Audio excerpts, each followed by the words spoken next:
magandang araw mga Kanokma PH. Ito po ang inyong lingkod, si Doc Nilo Talon Magtibay mula BNJ Distributors Progressive Poultry Supply, Kaagapay sa Tagumpay.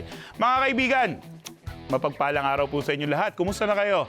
Sana po ay talagang tinututukan nyo ang ating mga show dito sa Nokma PH sapagkat lahat ho ng mga segments namin ay aming pinaghihirapan na makakuha ng magagandang mga topics, episodes at kaalaman na po pwede namin i-share sa inyo. This time, tapos na tayo, nangolekta na tayo ng itlog, nilagay natin sa chiller, nilagay natin sa mga incubators natin.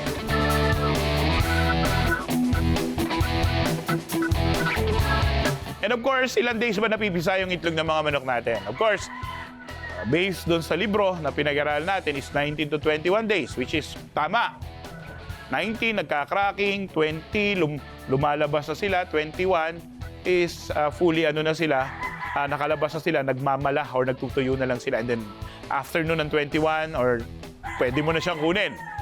Ano gagawin natin doon ngayon kapag kumuha na tayo ng sisiw natin?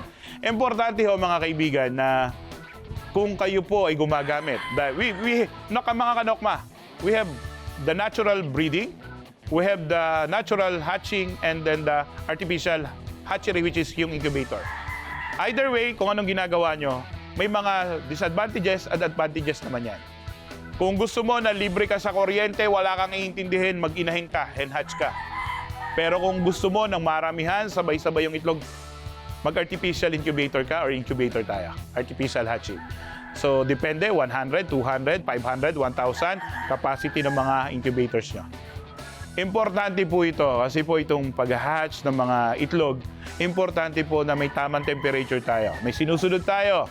Sabi nga nila 99.5 degree Fahrenheit to 101.5 degree Fahrenheit or 37.5 degree Celsius to 37.8 up to 38 degree Celsius. Fahrenheit and Celsius, pareho lang ho yan. Kinonvert lang natin. But what is important, hindi kayo babagsak ng 99, hindi kayo tataas ng 102. Alin man doon, pwedeng mamatay yung similya, hindi tayo mapisaan ng itlog natin. Okay, humidity sa mga pag-hatch natin, importante na alamin natin. That is why mga Kanokma PH, yung mga setter natin at hatcher, laging may water pan or tubig. Sila yung nagmi-mist, no? Sila yung may moisture. Kasi kung walang moisture yan, magdadry up yan, mamamatay yan, and then yung mga mapipisa na, didikit yung balahibo sa shell, hindi makakalabas, and eventually, dead on shell chick ang mangyayari doon. Okay, ngayon, yung pag-hatching natin, 19 to 21 days. Importante po yan. Kailangan, from time to time, minomonitor po ninyo yung incubator nyo. Saan yung nilagay yung incubator nyo? Open area or sa kwarto? Magkaiba po yun. Why? Because our incubator, may mga humihigop po yan eh. Kapag ang hihigupin nila is itong malamig, definitely, magkakaroon ng malaking fluctuation doon sa loob ng incubator. Pero kung nasa room siya and then mainit yung panahon, ang hihigupin niya mainit, wow, tataas yung temperature. So, yung talagang monitoring, mga Kanokma PH is very important. Nasasabi ko po ito kasi kagaya nyo, matagal na rin tayo nagbe-breeding. And right now, we do have our small hatchery na kung saan marami kang ma-encounter, marami kang matututunan. Akala mo, alam mo na, ba't hindi pa pala? Yung itlog, napaka-importante mga Kanokma PH, before natin isulod or ipasok sa setter, naka-pre-run na at least 12 to 14 hours yung setter natin or incubator. Which means, hindi kung kailan natin ipapasok, saka mo palang ito turn-on yung setter natin. Mali po yun. Hindi po natin makukuha yung tamang temperatura. Okay, Doc, matagal na ho namin ginagamit yung mga incubators namin. Before start of your breeding, i-condition na din nyo yung mga hatchery at incubator nyo. Yung mga wirings, no? Yung mga wirings na hindi natin alam na nakain na pala ng mga mababait, problema yan. Baka mamaya maging cause pa yan ng sunog or magkaroon ng masira yung incubator natin. I-disinfect. We do have the viral side. Viral side is really good disinfectant. Maganda, hindi siya nakakasulasok sa amoy, hindi siya nakakasira ng respiratory system. Fine scent siya. which means biodegradable, hindi siya nakakasira ng kalikasan. This viral side is ginawa ni Progressive Laboratories. Of course, kilala nyo naman si Ma'am Pinky Tubiano Robles na talagang siya yung gumawa niyan. Okay, nag-disinfect tayo ng mga incubators natin. Napaka-importante na before and after natin maglagay ng itlog at kumuha ng sisiw, i-disinfect yan. Ngayon, haba namimisa. Okay, mamimisa. 11 days, mga kaibigan, nagka-candle na kami.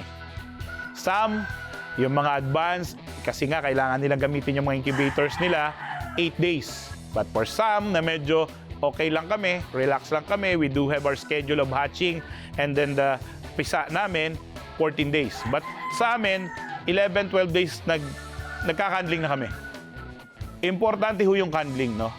That is why every day, sa mga kaibigan kanokma natin dito, make sure na makolekta yung itlog. Kung hindi man makolekta, hindi siya sa gabi dadaanan ng mga daga para kainin, hindi sila mababasa ng ulan or mauulanan, or hindi sila yuyup-yupan or matutulugan ng mga inahin. Kasi once na natulugan sila, they reach the temperature of 37 and 38 degrees centigrade, nabubuhay na po yung similya. So, yun yung mga iwasan natin. Ngayon, 12 days, nag-candling tayo. May mga candler naman tayo na talaga makikita natin na mabilis na. Unlike before, we do have the individual. But right now, itatapat mo lang yung candler. Pakikita namin dito sa Nokma PH natin kung anong ginagawa natin. And then tanggal, and then tingnan natin. And doon sa mga Nokma natin, tingnan natin who among those breeding pens ang nagpuproduce na mataas ang fertility, mga kanokma, at tingnan ho natin kung sino yung hindi lalabas ng mga fertile na itlog. Maybe we need to adjust those breeding pens. Inaaway kasi yung ina, hindi, binubugbog eh. That is why isa lang yung laging may similya. Bakit ganito? Iisa lang yung nangingitlog dito, dadalawa nangingitlog, walo yung inahin. Yung pala, lahat nakataas lang yung inahin kasi hindi na din makakain, binubugbog. So very important din itong pag-hatching natin, yung pagka-candling natin, kasi makikita natin dito kung ano yung mga dapat nating gawin. No, hindi lang yung nagpapisa ka, mahina yung hatchability. Ano ba ginagamit nyo? Wala, Dok. Use stallion. Stallion with folic acid and biotin can help our breeding materials to produce good quality eggs and fertile egg. Not only that, healthy na sisiw. Vitacell, vitamin E, selenium. Ano yun? Pampataas ng libido. In short, pampalibog. So kung malibog ka, mataas libido mo, anong gagawin mo? Alam naman matulog ka. Diba, mga Kanokma PH? So yun po yung mga purpose ng ating mga produkto. Yung pakyaw.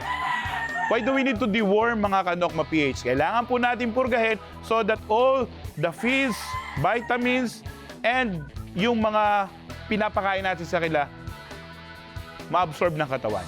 Hindi yung bulate ang makikinabang. Pakyaw tablet is really good for breeding.